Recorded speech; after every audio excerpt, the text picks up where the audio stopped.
Mga sangkay, mayroon pong isang lugar dito sa ating bansa na kung saan nilalamon na daw po ng tubig. Bakit kaya ito nangyayari, mga sangkay? Ito po ang ating alamin ngayon.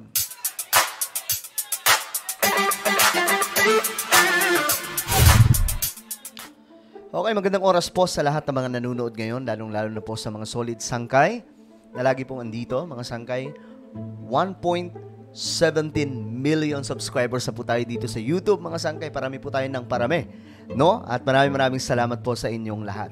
At eto nga, mga sangkay, medyo very alarming itong topic natin ngayon dahil nga po, patunay lamang ito na itong climate change ay kusa po talaga o nangyayari na sa ating bansa ngayon. Okay, na mga nakikita lamang po natin ito sa iba't ibang panig ng ating mundo. But right now, mga sangkay, even in our country, hindi na po tayo ligtas. Okay, bago tayo magpatuloy, pakisubscribe po muna yung ating YouTube channel. Sa baba ng video na to, makikita nyo po, mga sangkay, yung subscribe button.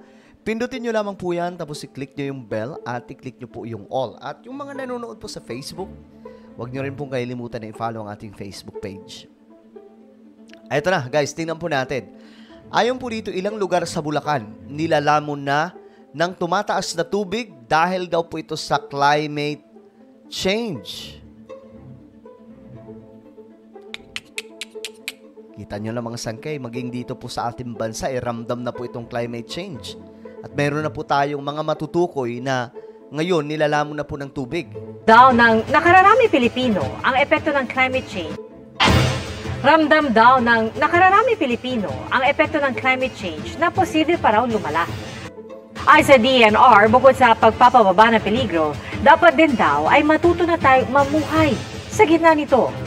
Kumbaga, ang sinasabi daw po ng DNR, matuto tayong mamuhay ngayon sa gitna neto. Kumbaga, itong new normal na kinakaharap na ngayon ng ating mundo, matuto tayong i-adapt itong ganitong klaseng situation, mga sangkay. Biruin nyo, marami po mga lugar ngayon sa Europe, okay, pag-usapan natin sa Europe, ay hindi naman po pinapasok ng tubig, hindi po binabaha. But right now, guys, napapasok na po ng tubig, binabaha na po sila. Ganyan po ka-delikado, mga sangkay, itong nagaganap ngayon sa ating mundo. Nakatutok si Danating Kungko.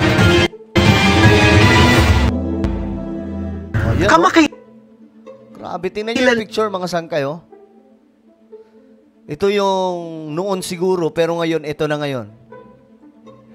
Ito na ito, mga sangkay, na makikita nyo na puno na po ng tubig. Lang ay pinakita ng GMA Integrated News kung paanong dahan-dahang nabubura sa mapa ang ilang barangay sa Bulacan. Nako. Ang dahilan, ang unti-unting pagtaas ng tubig dagat. You see, mga sangkay, ang dahilan, dahil po sa unti-unting pagtaas ng tubig dagat. Matagal na po natin pinag-uusapan nito, mga sangkay, na dahil nga po sa pagkatunaw ng mga yelo. Okay? Yung glaciers, permafrost, mga sangkay, na ngayon, ang nagiging epekto nito, tumataas po yung sea level.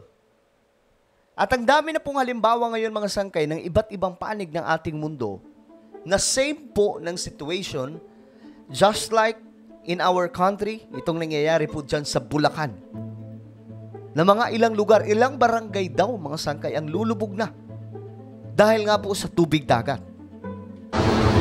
Nasinabayan pa ng paglubog ng lupa. Nako po. Isa na ito sa pinangangambahang epekto ng climate change o nagbabagong klima na tinukoy sa Philippine Disaster Resilience Foundation Forum ngayong araw.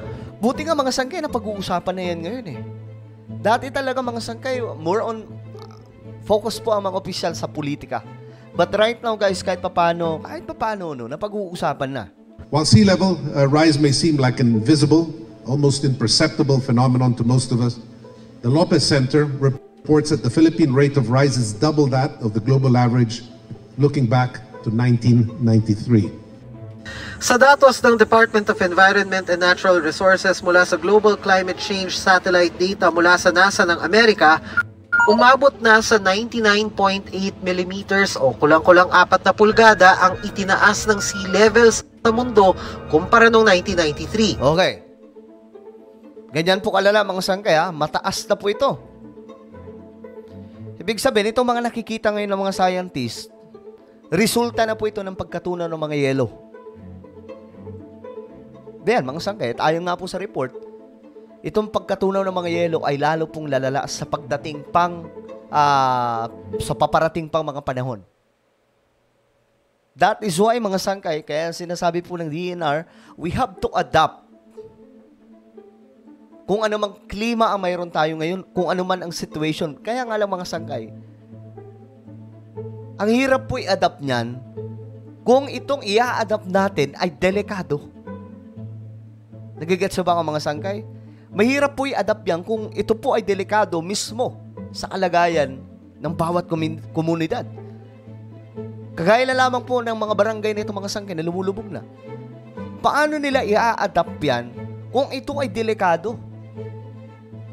Ng sea level sa mundo kumpara noong 1993. Ang epekto ng climate change sa nakalipas na 3 taon, ramdam daw ng 87% ng mga Pinoy base sa survey ng SWS nitong Disyembre. Ang babala ng DENR, kung walang gagawin ng Pilipinas, mas lalo pang mararamdaman ang dagok niyan. Nako. The plan estimates that the cost of inaction within the 2030 decade to the expected increases in temperature, rainfall changes, and sea level rise, and typhoons. Grabe. Yan na po yung ano ng mga nakikita mga sangkay nitong mga eksperto. No, parang sa madaling sabi, unstoppable po itong climate change. Yet tayo kampante lamang po tayo. Pero ayan mga sangkay, magugulat na lamang po tayo one day.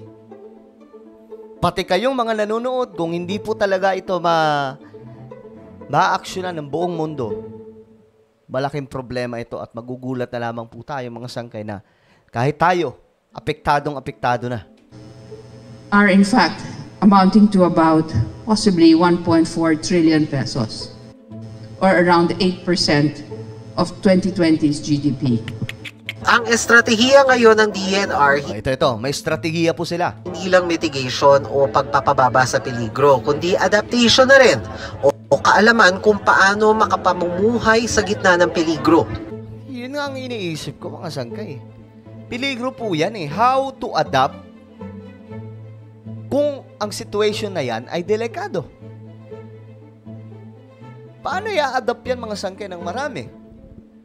Kasi ang solution, there's no other way.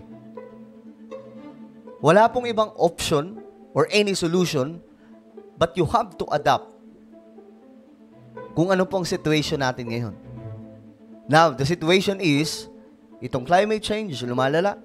Marami pong lumulubog na mga lugar, even sa Pilipinas. Kahit dito sa ating bansa. Bulacan ang halimbawa, marami pong mga barangay sa Bulacan, lumulubog na. So, paano natin gagawin? Paano mangyayari na magagawa natin na ma-adapt itong ganitong klaseng situation which is not good for us? Disaster po yan, mga sangkay. Kaugnay niya, nagbalangkas na ang DENR ng National Adaptation Plan. Isang dokumento na naglalaman ng lahat ng hazard at exposure sa epekto ng climate change ng bawat probinsya sa bansa. May binuuring plano para mabawasan ang greenhouse emissions sa bansa na isa sa sinisisi sa global warming. Yun po yung number 1 na sinisisi sa global warming. May plano ring buuin na Marine Research Station ng DENR sa Santa Ana, Cagayan na makakatulong daw para mapangalagaan ang coastal at marine environment ng bansa. Para sa GMA Integrated. Okay, so that's it mga sangkay. Yan po ang malaking problema ngayon. Climate change, and it's real. Hindi po yan joke mga sangkay, nangyayari. So paano po i-adapt? Kayo may idea ba kayo? How to adapt?